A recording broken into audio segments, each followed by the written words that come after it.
My elder sister once saved the Prince of Cheng, Shen Yanxi, who was mute and plagued by illness, in Yangzhou.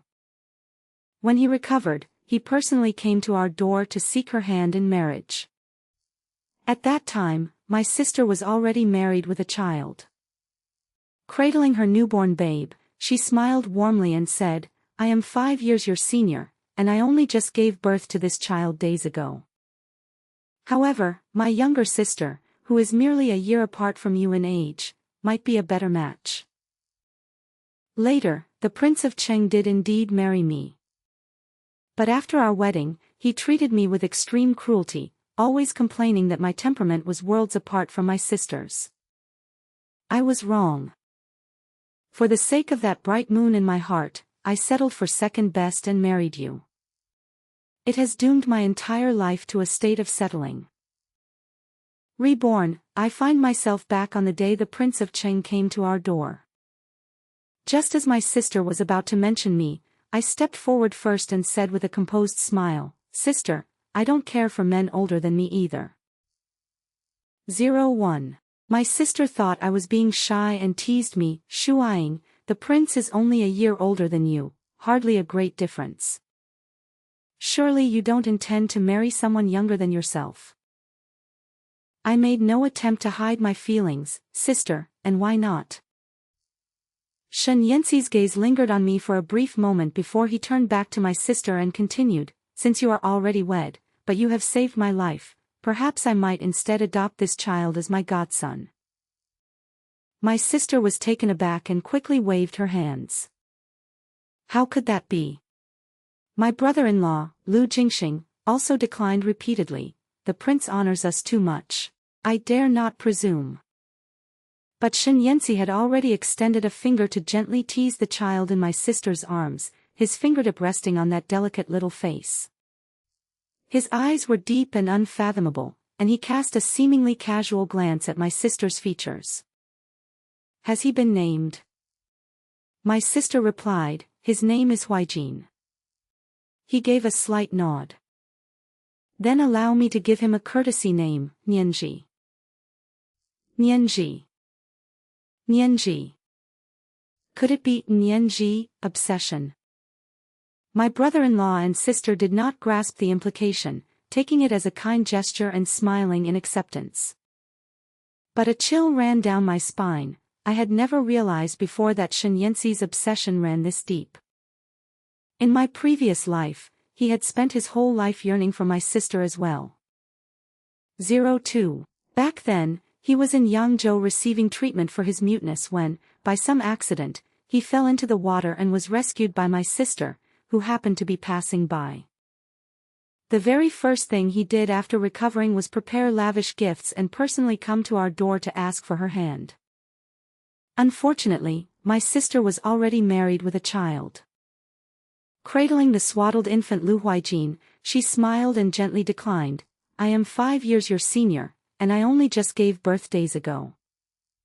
However, my younger sister, who is merely a year apart from you in age, might be a better match." Shen Yanxi had no choice but to settle for me.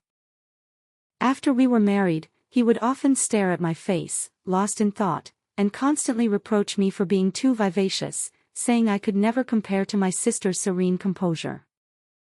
He complained that my every word and action was unlike hers, that even the tilt of my brow and the curve of my eye lacked her gentleness. At first, I thought he simply disliked my restless nature, so I quieted myself and tried to imitate my sister's demeanor. But he remained dissatisfied, finding fault with everything. It wasn't until one day when Shen Yanxi came stumbling into my room, dead drunk, and grabbed my sleeve that the truth came out. He had mistaken me for my sister. "Ah Chiao," he choked out, sobbing. "Your younger sister is nothing like you. She cannot hold a candle to you. Why couldn't you have waited for me?" The truth cut through me like a knife, word by word. I picked up the cold tea on the table and dashed it across his face. Startled awake, he flew into a rage when he realized I had glimpsed the filthy secret buried deepest in his heart. From that day on, he treated me even worse, choosing to sleep in his study and refusing to touch me. Yet he doted on my sister's child, repeatedly bringing the boy to our residence under the pretense of my invitation to care for him personally, sparing no expense on his food and clothing. As for me, burdened by years of pent-up sorrow, my pregnancy was fraught with complications and I nearly miscarried. Later, when Lu Huijin spiked a sudden fever, Shen Yanxi personally fetched a physician in the dead of night and kept vigil by the boy's bedside until dawn. I lay alone in my room, clutching my aching abdomen, my nightclothes soaked through with cold sweat. In the end, I lost the child.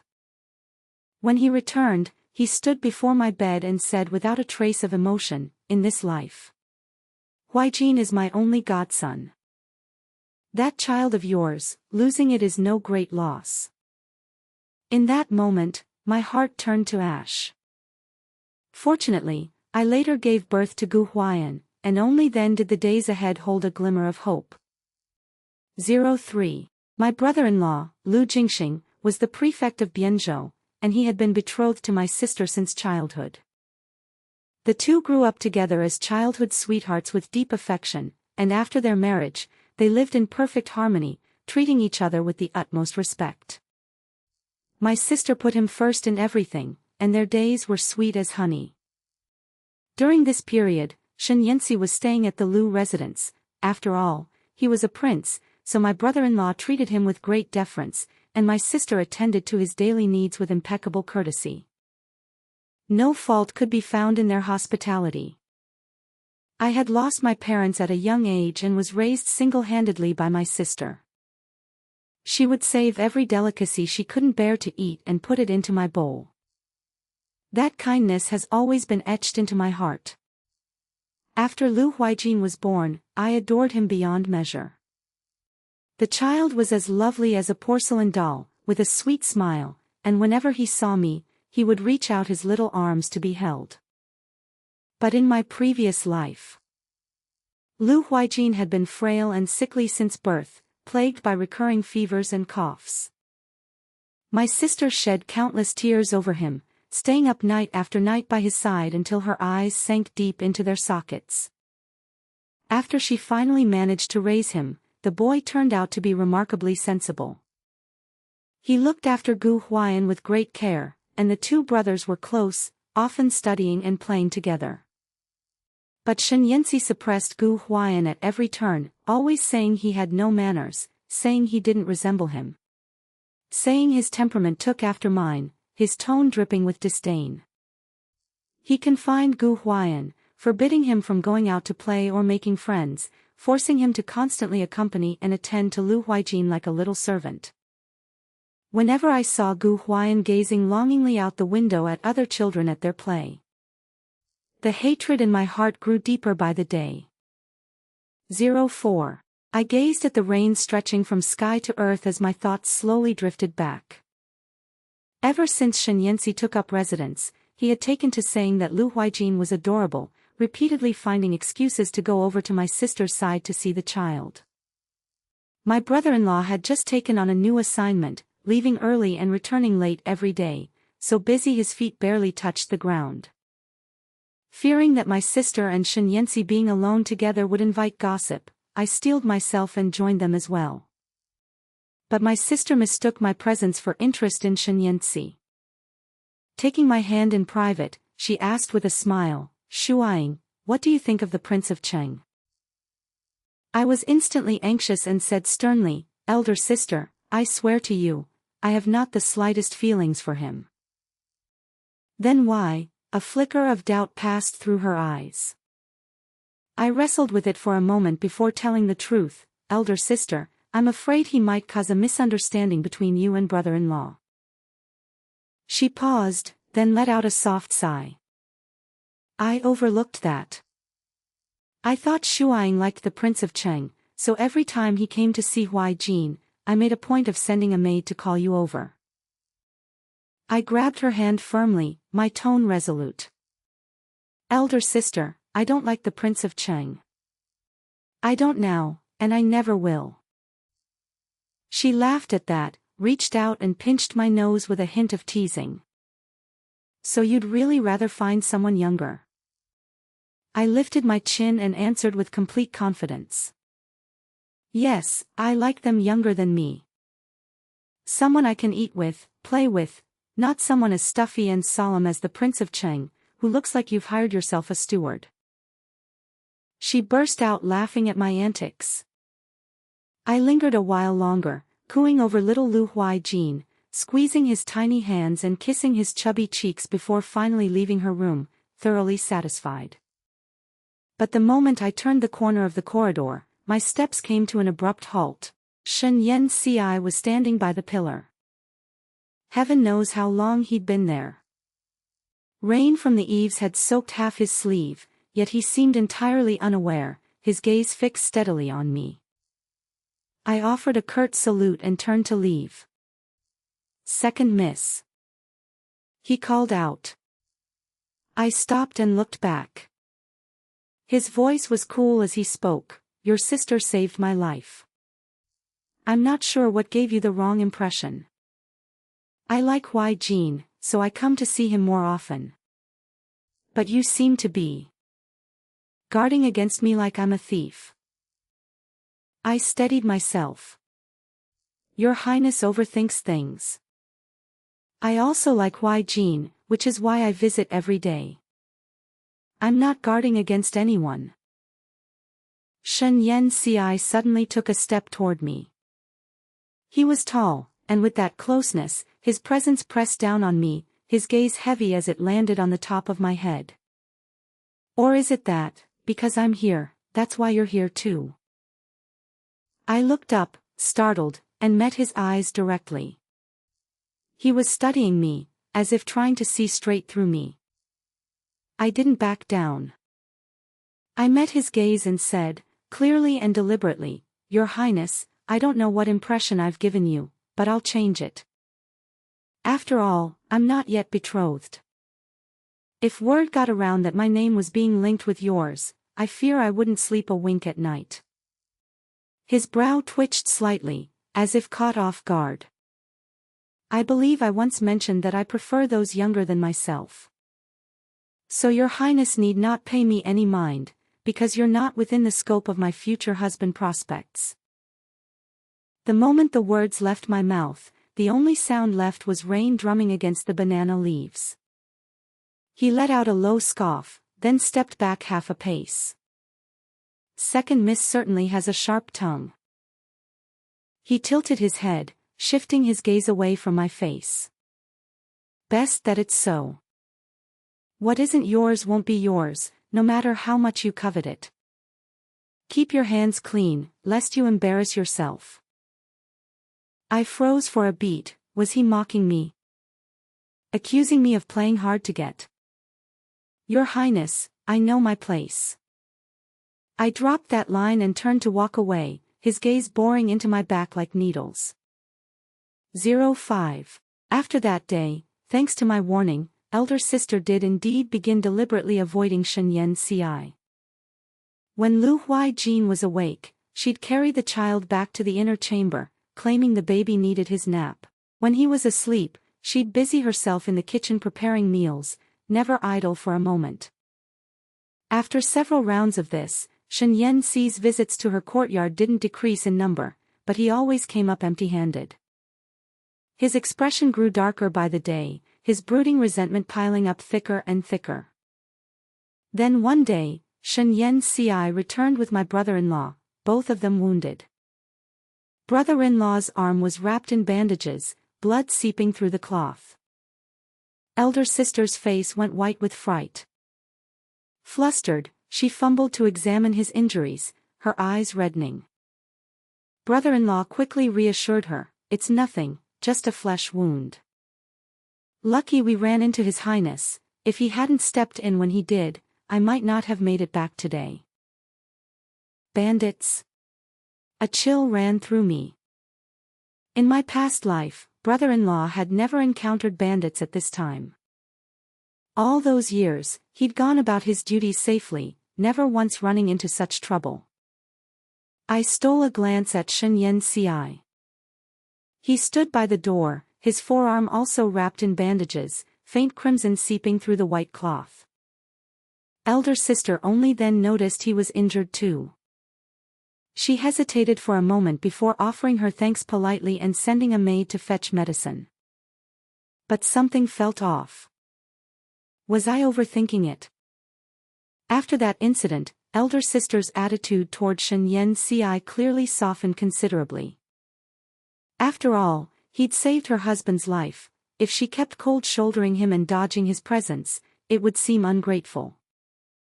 During the days brother-in-law was recuperating at home, Shen Yanci came around even more often. Cleverly enough, he always timed his visits for when brother-in-law was present, openly playing with Lu Huijin, drinking tea and chatting with the man. Elder sister said to me privately, perhaps we were overthinking things. Maybe he just genuinely likes Huijin. I didn't answer. If I hadn't lived through that past life, with all its searing lessons, perhaps I too would have wondered if I was seeing shadows everywhere. But 06. The rain persisted for days, unrelenting. The weather swung between cold and warm, and in the end, Lu Huijin couldn't hold out. A fever took hold, his coughs tearing through him, his little face burning red. Elder sister paced frantically, while brother-in-law held the child, murmuring gentle reassurances, but that only made Huijin cry louder. Shen Yanci had arrived at some point without anyone noticing. Without a word, he took the child directly from brother-in-law's arms, cradling the back of his head with one hand while patting his back gently with the other. Nian Gur, be good, don't be scared. Strangely enough, Lu Huijin's cries gradually subsided. He sniffled, nuzzled into Shen Yanci's chest, and slowly closed his eyes. Brother-in-law stared in astonishment and sighed with genuine admiration. His Highness has clearly raised children before, so careful and skilled. Shen Yanci's hand paused almost imperceptibly, something flickering in his eyes. I once looked after a child for the emperor. Elder sister nodded, a note of relief in her voice. That explains it. I stood to the side, watching Lu Huijin sleep peacefully in Shen Yanci's arms, but a chill crept through my bones. He hadn't looked after a child for the emperor. That was clearly experience gained from caring for Lu Huijin in the past life. So, Shen Yanci had been reborn too. Heaven truly had no eyes. It was one thing to grant me a second chance, but why grant him one as well? That man who destroyed the first half of my life, why should he get to start over too? Lu Huijin's illness had finally run its course. My sister had spent day and night at the child's bedside, and it showed. Her face had thinned to a shadow, dark circles carved beneath her eyes, her chin sharp enough to make your heart ache. Shen Yanci, for his part, had been nothing if not attentive, sending over several boxes of fine supplements, bird's nest, donkey hide gelatin, ginseng, all of the highest grade. My sister tried to decline, but he insisted, and when she saw how gaunt I'd grown from the sleepless nights spent by her side, she split the lot in half and pressed it into my hands. Shen Yanci's gaze slid over to me, his words laced with a barb, "Those are for you, my lady. Certain people are built like oxen, they've no need for such things." My hand froze mid-motion. But I refused to start a quarrel with him in front of my sister, so I forced a bright smile and said quickly, "Sister, truly, I don't need them. I'm the type who puts the weight back on after a few good meals, don't waste such fine gifts on me." Before the last word had even left my lips, Shen Yanci snatched the thread and twisted it with a sneer, "Indeed. Since the second miss recovers so easily after a few meals, why bother playing the pitiful martyr in front of your sister?" At that, my sister's brow furrowed. She set down the brocade box in her hands, her tone turning cool, "Your Highness, Shuaying is my sister. Since we were children, whenever either of us had something good, we always shared it with the other. As far as I'm concerned, I want to give her the very best I have. My sister had always been gentle, soft-spoken. It was rare to see her push back with such quiet steel. My nose stung, and heat crept into my eyes. In my past life, I'd swallowed every bitter fruit alone, never daring to show her even a flicker of grievance, because I was afraid she'd worry, and even more afraid that she'd offend a prince because of me. After all, the Prince of Cheng held real power. If she crossed him, how could she survive the days ahead? And I was terrified that exposing it all would make her husband think less of her. So I kept every word locked deep in my chest, carrying it all on my own shoulders. 08. Shen Yanxi froze for a breath. Clearly he hadn't expected my sister to defy him on my behalf. He recovered swiftly, his expression shifting to something contrite. That was my fault. I was thinking only of how hard you've worked caring for Huaijin, and I spoke without thought. Only then did my sister seem to remember his royal standing. She softened her expression slightly, her tone growing more measured. Your Highness needn't apologize. I saved you once, yes, but you saved my husband in turn, and you've been so good to Huaijin. Whatever debt there was, it's long since been repaid. A muscle in Shen Yanxi's jaw tightened. Something dark flickered beneath his eyes, barely leashed, a life-saving debt. How could that ever be repaid so quickly? The air went still. My sister stared at him, startled, not knowing how to respond. I lowered my gaze, a cold laugh curdling in my chest. Repaid. In my past life, he'd used that very debt as a pretext to hound her for a lifetime. In the days that followed, my sister seemed to sense something. She stopped bringing up Shen Yanxi entirely and instead turned her attention to arranging a match for me.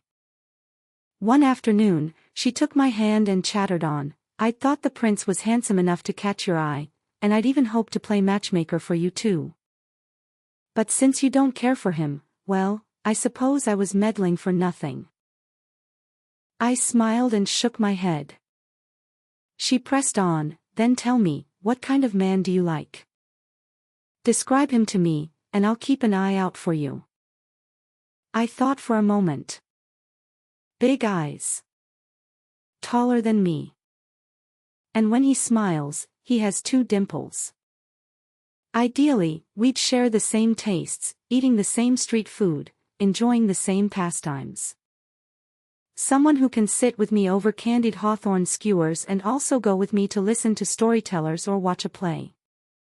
Someone who doesn't stand on ceremony or fuss over propriety at every turn. As I spoke, a lively warmth crept into my voice without my meaning it to.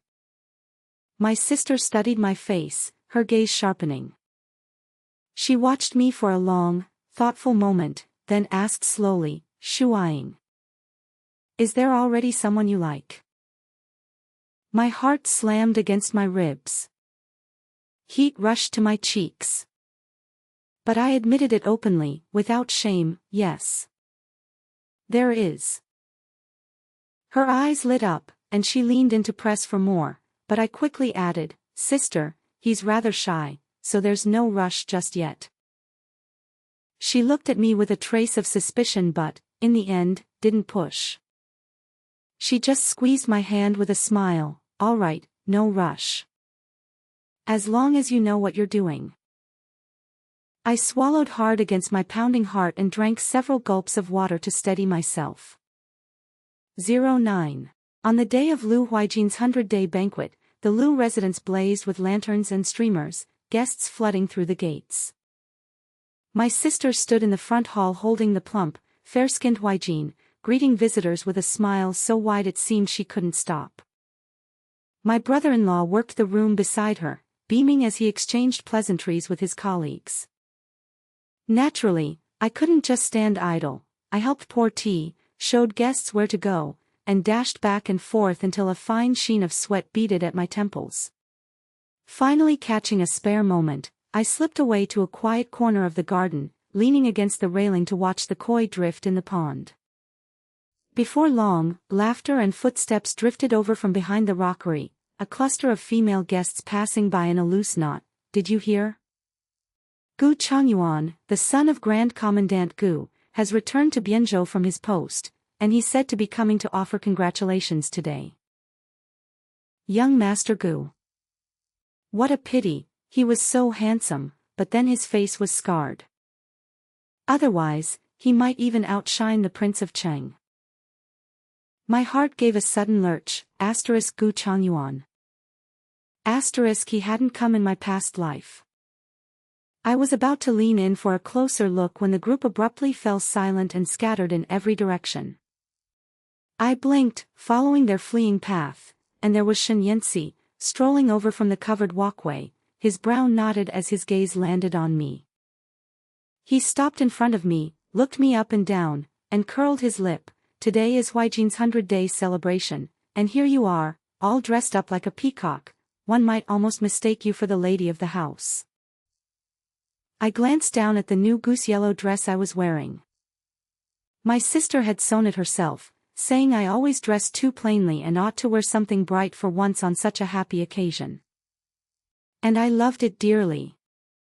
Your Highness, a woman dresses to please herself. What I wear hardly concerns you. His eyes lingered on my face for a moment, a flicker of something, surprise, and a trace of annoyance, passing through them before I could parse it. Then he opened his mouth and spewed filth. Yi Shuaing, you're so thoughtless. Using this occasion to steal the spotlight, only your sister would put up with you. I found it genuinely amusing, so I simply smiled. Your Highness, I don't need your tolerance. Why are you so worked up about it? He opened his mouth, then closed it, unable to find a retort. 10. Just then, a tall, graceful figure emerged from not far away. The man moved with a composed, unhurried stride, half his face hidden behind a silver-gray mask, leaving only a pair of striking, phoenix-shaped eyes exposed. My heart began to pound wildly. My eyes lit up at once, Gu Changyuan. Without sparing another thought for Shen Yanxi, I hurried forward, my voice bright with barely contained excitement. Young Master Gu. Gu Changyuan paused mid-step, his gaze settling on my face.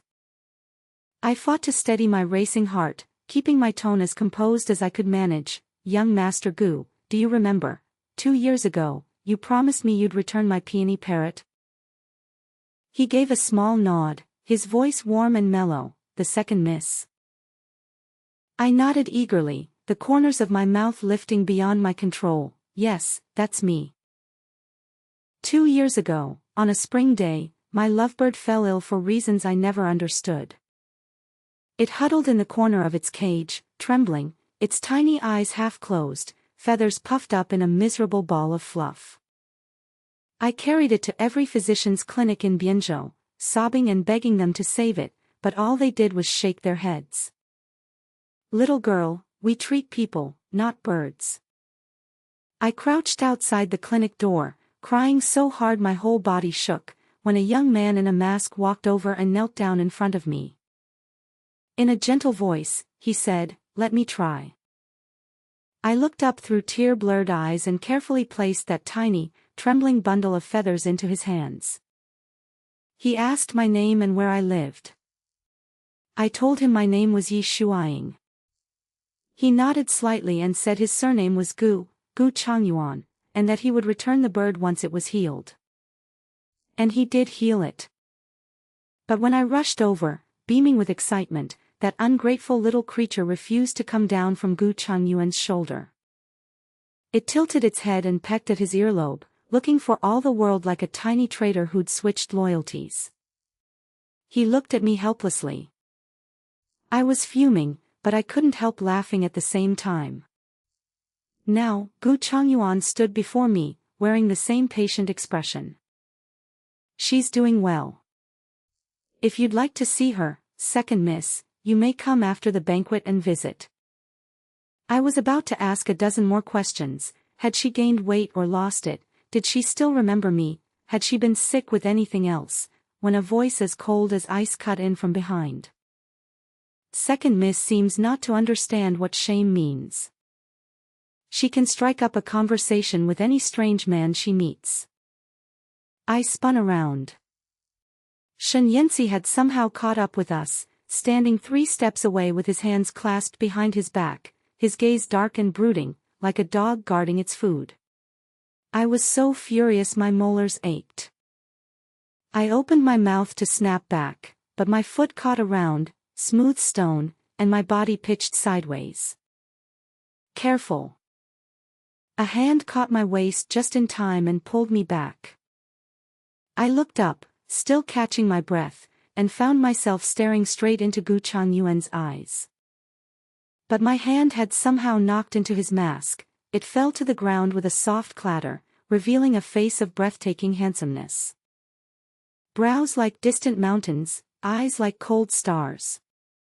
A faint scar curved down from his right temple, slanting across the end of his brow, adding a sharp, fierce edge to his features. For a moment, I forgot how to speak. Behind me, Shen Yanci sucked in a sharp breath. The words tumbled out of him, Gu Huayan. Then he shook his head violently, staring at Gu Changyuan's face in utter shock. No. Why does he look so much like Gu Huayan? I flinched, seized by the irrational feeling of being caught red-handed. But then I thought, that was all in my past life. Why should I panic? In this life, I was a respectable, unmarried young woman. My confidence returned in an instant.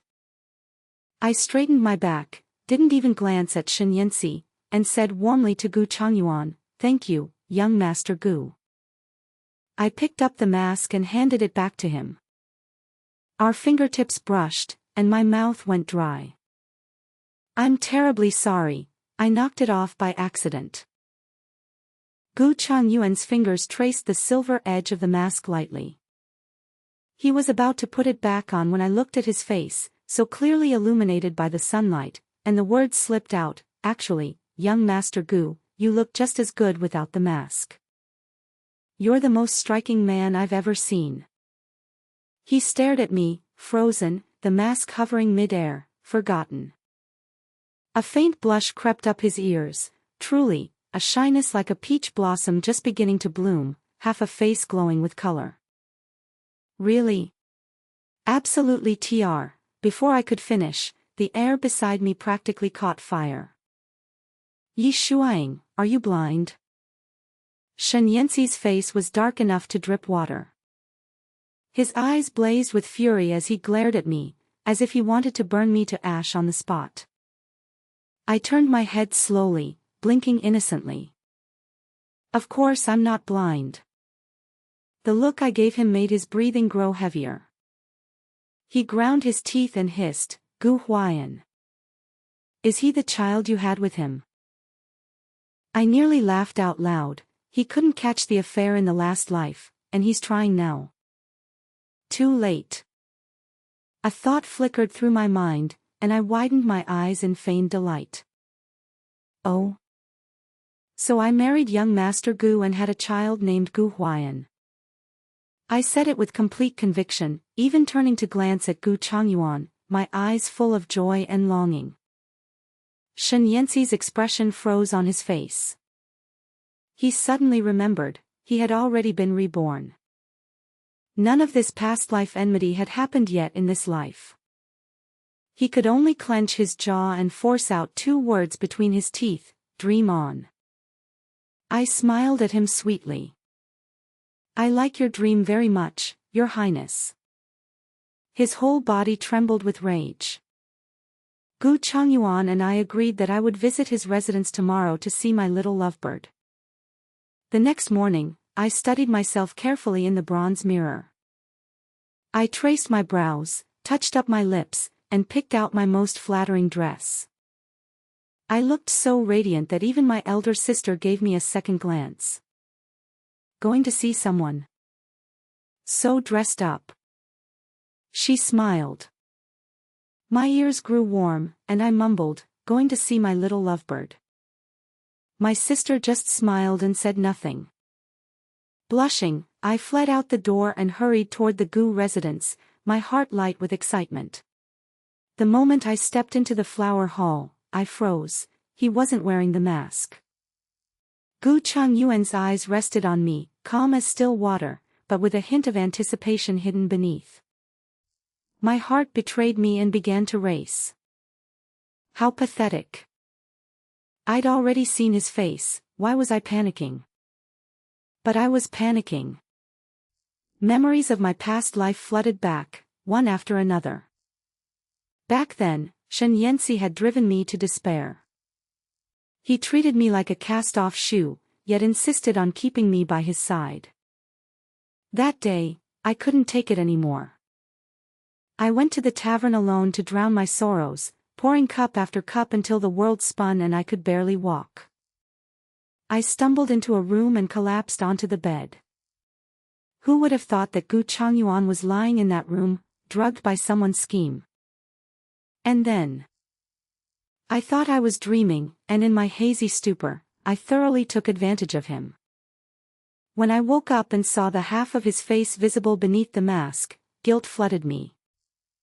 I stammered, Don't be angry. My husband is rich. I can afford to support you." He wore that silver-gray mask, and I couldn't read his expression.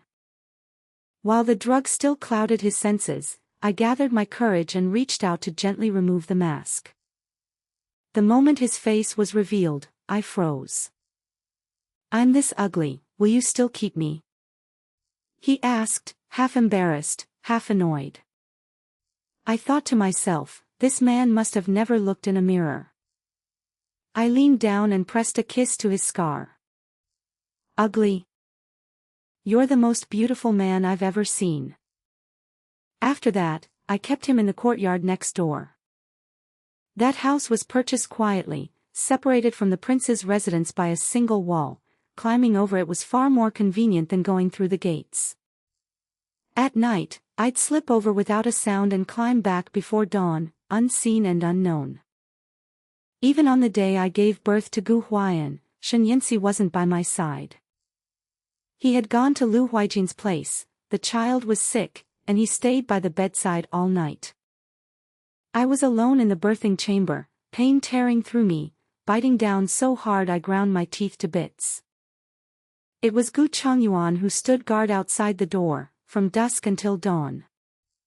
The maids all knew the truth, but I sealed their lips with silver and favors, keeping the secret airtight. When the child finally came into the world, he wept pitifully. "We have a child now, when are you going to kick that husband of yours to the curb?" I smiled weakly. Soon. Soon. But in truth, all I wanted was a child. I didn't want the child's father. Besides, Shen Yanxi would never let me leave. He hated me, yet insisted on keeping me tethered to his side. And I only wanted to outlast him, to wait until Gu Huaiyan grew up and smoothly inherited the prince's estate. But who could have guessed that later, Shen Yanxi would get such an idea? He wanted to send Gu Huaiyan to serve as the fifth prince's study companion. That fifth prince. Who in the capital didn't know of his tastes? So many handsome young men entered his manor, and when they came out, they were no longer recognizable as human. I knelt on the ground, begging him to spare Gu Huaiyan. He looked at me coldly and said that climbing onto the fifth prince's good graces was the boy's fortune. In that instant, I knew I would never outlast him. That very night, while he slept soundly, I masked my face and drove a dagger into his heart. After he died, Gu Huaiyan smoothly inherited the prince's estate. For my son's reputation, I never remarried. Everyone said I was virtuous and chaste, the best mother in the world, but they didn't know that in the courtyard next door, a man had waited for me his entire life. On the day I died, he held my hand and asked, "In the next life, could you give me a proper title?" I nodded with all my strength. So in this life, I intend to keep that promise. 14. Little Peony spotted me from the corridor, flapping its wings and screeching at the top of its little lungs, "Wife! Wife's here! Wife!" I froze, my steps halting mid-stride. Gu Changyuan's face flushed red as he coughed lightly and explained in a low voice, It just heard my brother call you sister-in-law a few days ago, and that's how it remembered." As he said this, his gaze darted away, not daring to meet my eyes. I couldn't help but laugh, stepping forward to tease the clever little thing. Little Peony hopped joyfully onto my shoulder, its fluffy little head nuzzling against my cheek, and then pressed close to my face with a crisp, smacking sound, "Mwah, wife smells nice." I was completely frozen. Was this still my reserved, adorable, dignified little Peony? When it was with me before, it had never been so unbridled. Little Peony puffed out its feathers smugly, then fluttered over to Gu Changyuan's shoulder, tilting its head to peck at his ear and calling out disdainfully, "Mwah, husband stinks." "Me?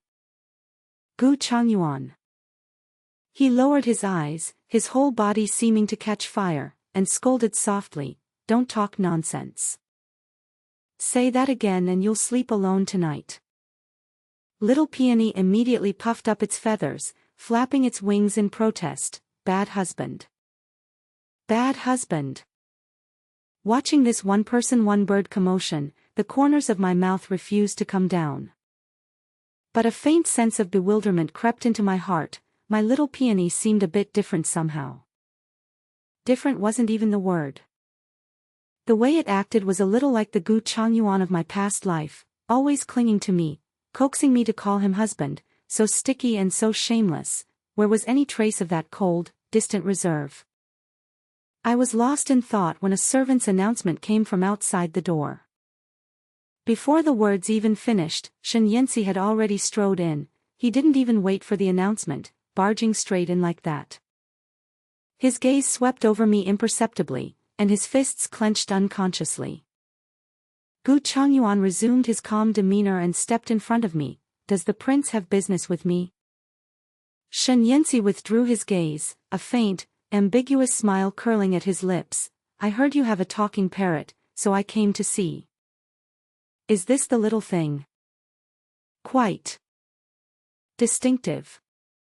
Little Peony stood on Gu Changyuan's shoulder, tilting its head to size up Shen Yanxi for a moment, then suddenly let loose with a full-throated squawk. "Oh, ugly freaks here. Ugly freaks here." The air grew a bit awkward. I tried desperately to hold it in, but a sliver of laughter still escaped the corner of my mouth. 15. Shen Yanxi's face darkened like the bottom of a pot. He stared at that reckless little Peony with a cold laugh. "Heh. I didn't expect Master Gu to keep such a stupid bird."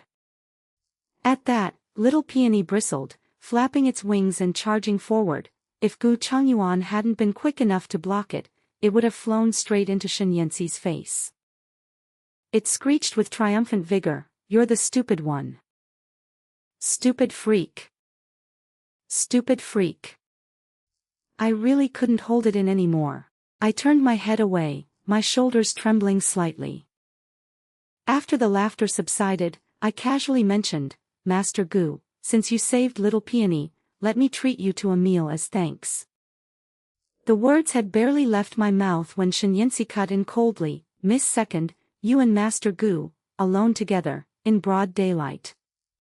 Before he could finish, the servant beside Gu Changyuan spoke up innocently, "Your Highness, I'm here too."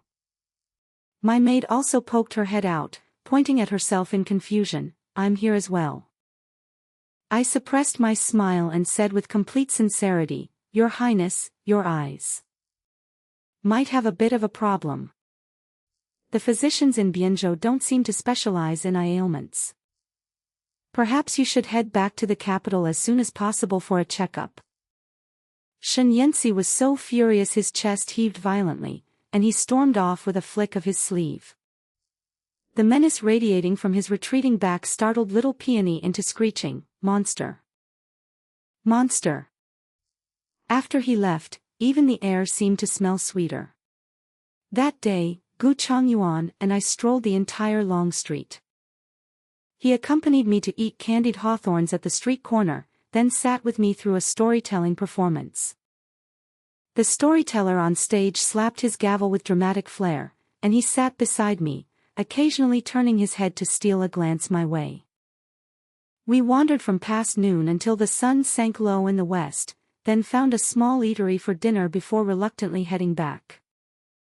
The dusk had already crept over the eaves by the time I returned to the manor.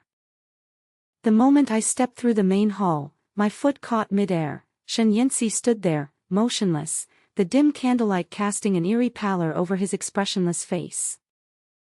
He caught sight of me, let out a cold snort, and turned to leave. This went on for 5 straight days. No matter how late I came home, he'd be standing rooted in the main hall like a stubborn weed, and the moment I walked in, he'd snort and stalk off. Honestly, he was like a ghost. My sister pulled me aside one day, lowering her voice. Why does the prince seem to hold a grudge against you? And yet it's like he waits for you every night, as if he's keeping a tally for payback. I answered with a careless shrug, maybe he ate too much and can't sleep. She gave me a dubious look but didn't press further. I couldn't care less about him. During this time, Gu Changyuan and I spent every day together, and our bond grew by leaps and bounds. Perhaps it was because of this second chance at life, he was even better than in my past life. Easier to reel in. No, easier to get along with. One rainy day, I'd forgotten my umbrella and stood under the eaves, fretting, when Gu Changyuan appeared out of nowhere and held his umbrella over my head. The rain fell in dense threads, and he tilted the canopy entirely toward me, leaving his own shoulder fully exposed to the downpour. I instinctively turned my head to look at him. That robe of his, I couldn't tell what fabric it was, but it suited my taste so well that once wet, it clung transparently and damply to his skin, tracing the lines of his shoulders and back with perfect clarity. Raindrops slid down the cloth, and between the faint glimpses at his chest. My soul nearly drifted away. I swallowed hard, tore my gaze from him, and pretended to stare intently at the blue stone slabs beneath my feet. 17. Shen Yanxi's official business in Bianzhou had long been finished, but he insisted he adored the local scenery and refused to leave. My sister and brother-in-law, constrained by his rank, couldn't very well chase him out, so he settled in with a clear conscience, drifting through the manor day after day like a restless spirit that refused to disperse. Then, finally, a matchmaker came to propose a marriage for me. The matchmaker had barely sat down, hadn't even taken a sip of tea, when Shen Yanxi materialized from some corner or another. He stood in the hall with his hands clasped behind his back, listened for a few moments, then let out a cold snort. A girl so lacking in manners and propriety, I wonder which blind household would deign to take her. The moment those words left his mouth, my sister's face darkened. She was holding the wailing Lu Huaiqin at the time, and her hands stilled. She looked up at Shen Yanxi, then handed the child to the wet nurse, ignoring the hands he'd extended to take the baby. Your Highness, my sister is naturally lively. And Bianzhou's customs have never confined young women to their rooms all day. Perhaps the capital's rules are stricter, but my sister has never done anything improper. The matchmaker, sensing the tension, gave an awkward smile and slipped away faster than oil off a pan. Shen Yanxi stood there, weighing his options with visible restraint, then finally said, "My fault. I shouldn't have judged the second young lady by the capital's standards." I didn't respond. My mind had already drifted back to yesterday, when Gu Changyuan said he'd teach me to ride a horse, and I'd leaned into him without hesitation. The warmth of his chest seeped through the fabric, scorching my back, and even my heartbeat went haywire. I already knew how to ride, of course, it's just that beauty clouds the mind, and suddenly I'd become a fool who knew nothing at all. Just then, another head peeked in through the doorway, another matchmaker who'd been waiting outside, too afraid to enter. Now that the hall had gone quiet, she carefully stepped over the threshold and put on a smile. "Madam, I'm here on behalf of the second young master of the Gu family, to seek the hand of the second young lady of the Yi family." Shen Yanzi whipped his head around, his voice rising sharply. "The Gu family? Which Gu family?" The matchmaker flinched at his intensity, shrinking her neck, but still mustered the courage to answer. "Why, the Grand Commandant Gu's family, naturally." The corners of my mouth curled up, and no matter how hard I tried, I couldn't press them down. I thought I'd have to make the first move, but it turned out Gu Changyuan had beaten me to it. Shen Yanzi's fists clenched until his knuckles cracked, veins bulging across the backs of his hands. "The Grand Commandant Gu is the most stickler for rules and family standing. How could he marry a common woman? And besides, Your Highness..." My sister cut him off. "This is my family's private matter." Shen Yanzi's words were choked back, his face cycling through shades of pale and red. Seeing her chance, the matchmaker quickly picked up the thread, smiling until her eyes squeezed into slits. "The second young master Gu said he's deeply enamored with the second young lady of the Yi family, that he finds her wonderful in every way, 1,000 times over." Just like he'd said, he'd coaxed me the same way in my past life. My sister called me over to ask for my opinion.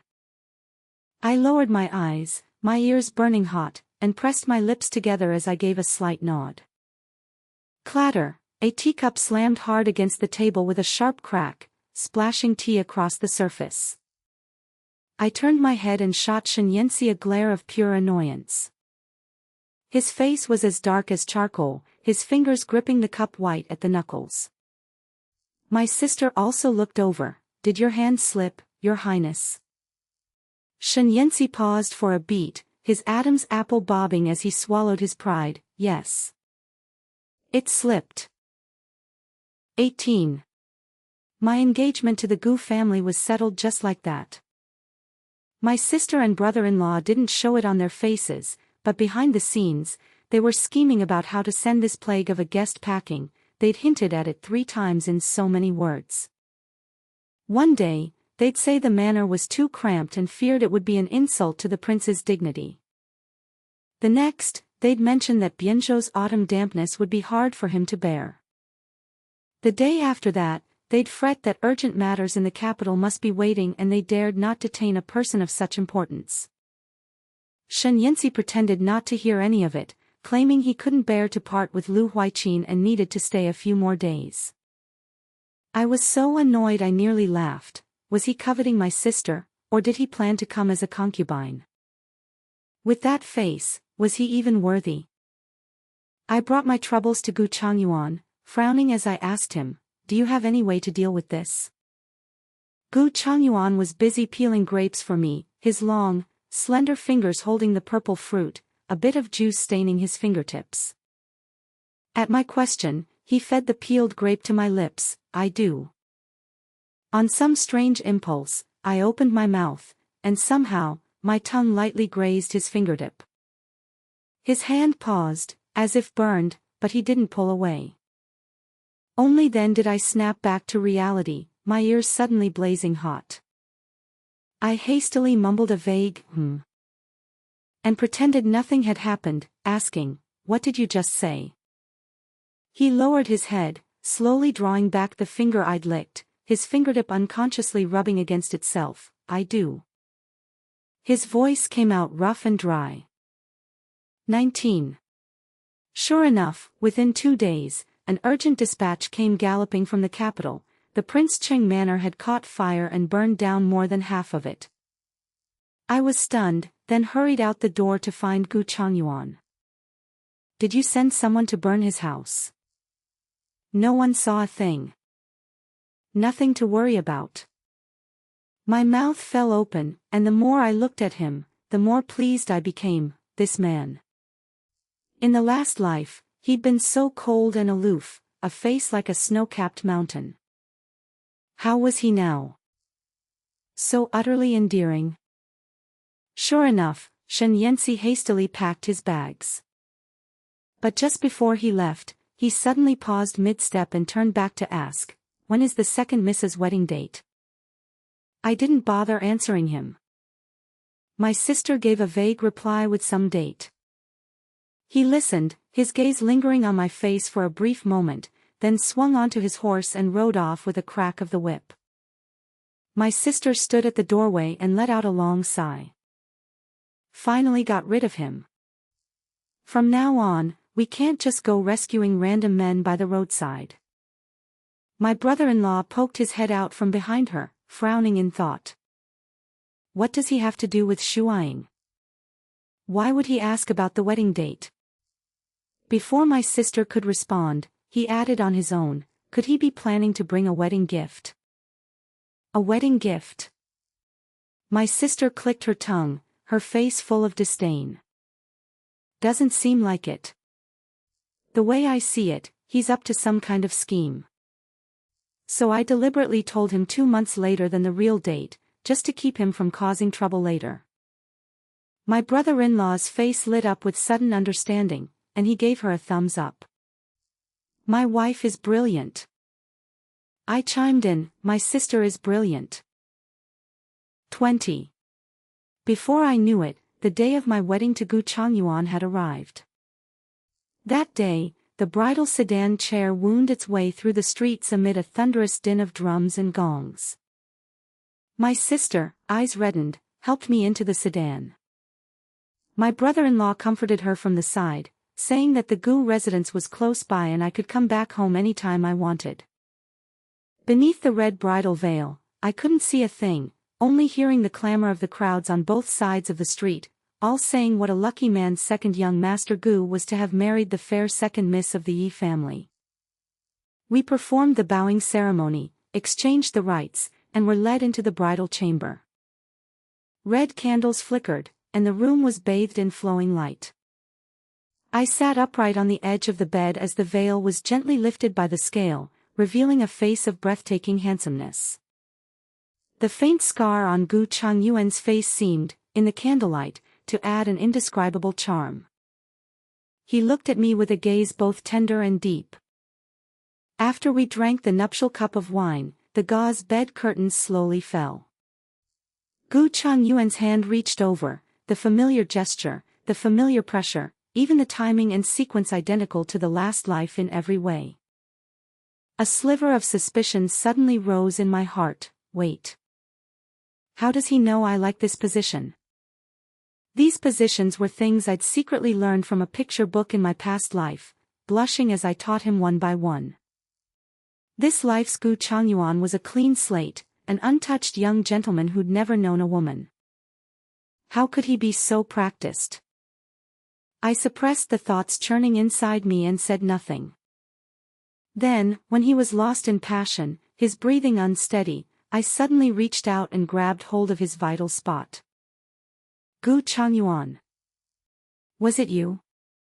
He froze, sweat beading down his temples and rolling off his brow, his voice carrying a guilty rasp. Wife. I don't know what you're talking about. I let out a cold laugh and tightened my grip. You don't know? Then tell me, where did you learn those moves just now?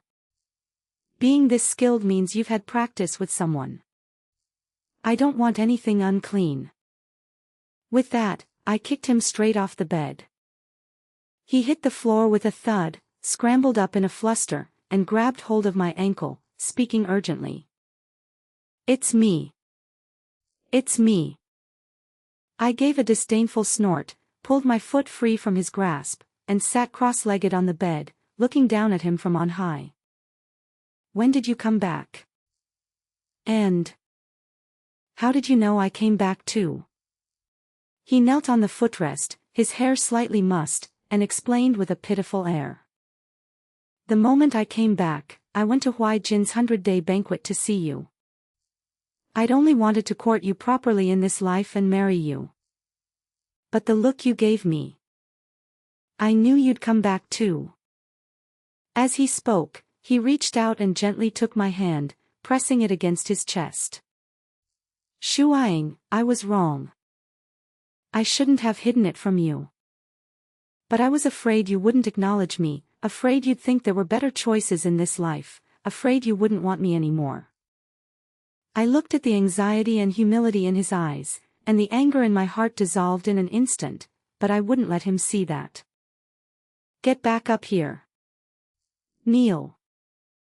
He obediently climbed back onto the bed and knelt there, perfectly still. And from then on, I felt like I was back in my days as Empress in the previous life. Whatever I pointed at, he went. Whatever I said, went. Utterly satisfying. 21. I heard that Shenyansi had returned. Without even stopping to catch his breath, he went straight to my sister and announced that he wished to marry me. When I heard this, I nearly choked on my own spit. Was this man out of his mind? In the last life, I'd stabbed him, and he still came knocking on the door in this one, begging for a second stab. Oh, right, I remembered. That day I killed him, I'd covered my face with a cloth so the blood wouldn't splatter on me. He probably never recognized his killer. My sister naturally told him I was already married, but he refused to believe it and barged straight into the Gu residence. When he arrived, I was in the corridor teasing little Peony, the parrot. The little thing had learned a new phrase today and was screeching it at the top of its lungs. I was laughing so hard the corners of my eyes had crinkled. Footsteps sounded, and I looked up to see Shenyansi standing at the entrance to the courtyard. His gaze landed on my married woman's bun, and his whole body swayed, his steps faltering. You. How are you married? Isn't the wedding date still far off? I stood up and saw that Gu Changyuan had already slipped out to go spread the word. The maids closed in protectively around me. Is the prince here to bring a wedding gift? It's not too late to give it now. He acted as if he hadn't heard, stepping forward and staring at me intently. I came to ask for your hand. Why didn't you wait for me? Why, Your Highness, is something wrong with you? When did I ever say I was going to marry you? His gaze burned. That adulterer you were with in your past life, was it Gu Changyuan? My heart skipped a beat, but my face remained calm as I tilted my head and played dumb. Your Highness, what are you talking about? I don't understand. Don't play innocent with me, Yi Shuaing. His voice dropped, hatred surging within it. I should have figured it out long ago. In the last life, when I was staying at the Lu residence, you were always coming around me. But in this life, you avoid me like a snake or a scorpion. Isn't the difference obvious enough? I didn't deny it. After all, it wasn't like they could drown me in a pig cage for it. And so what? What's past is past. Don't tell me you're here to make amends. Isn't that ridiculous? Who wants it? I'm not here to make amends. His Adam's apple bobbed, his eyes full of confusion. It's just. I was supposed to love your sister.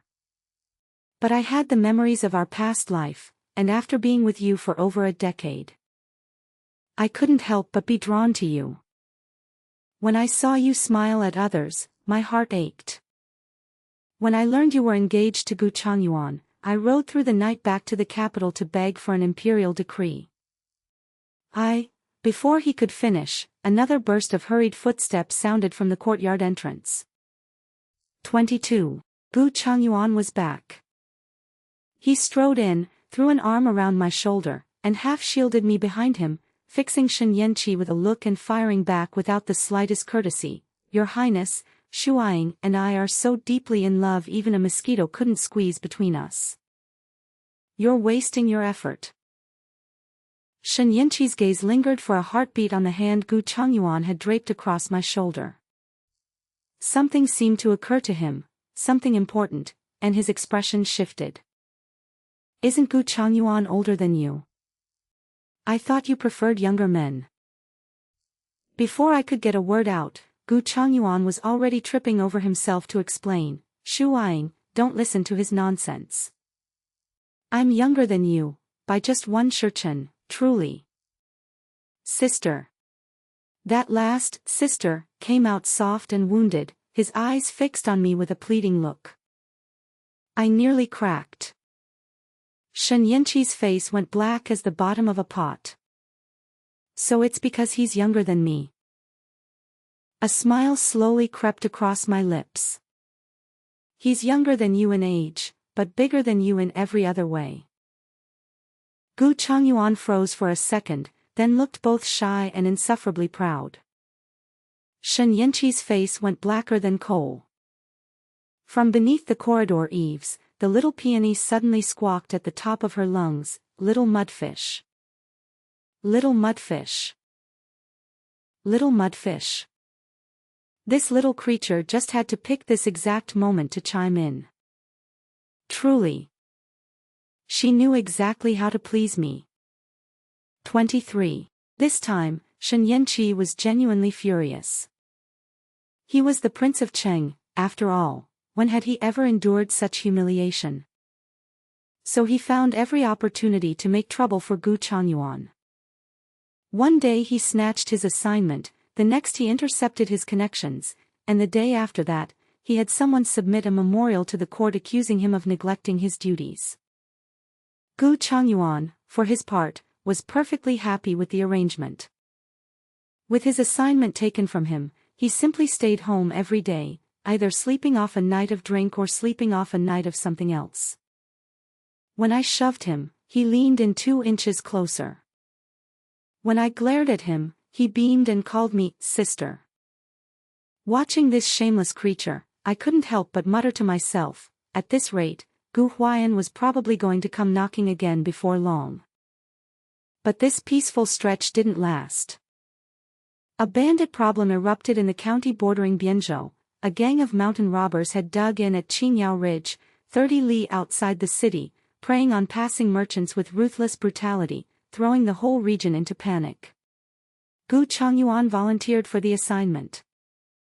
And Shen Yanqi, for reasons known only to whatever broken gear was turning in his head, insisted on snatching the bandit suppression mission right out of his hands and personally leading troops up Qingyao Ridge. The result? He got captured. Gu Changyuan listened to the report with leisurely ease, then let out a slow, unhurried sigh. I told him this assignment wasn't right for him. But he just had to take it. I looked at him sidelong. The more I studied him, the more I got the feeling that he'd known all along Shen Yanqi would try to steal the mission, and had deliberately dug a pit waiting for someone to fall into it.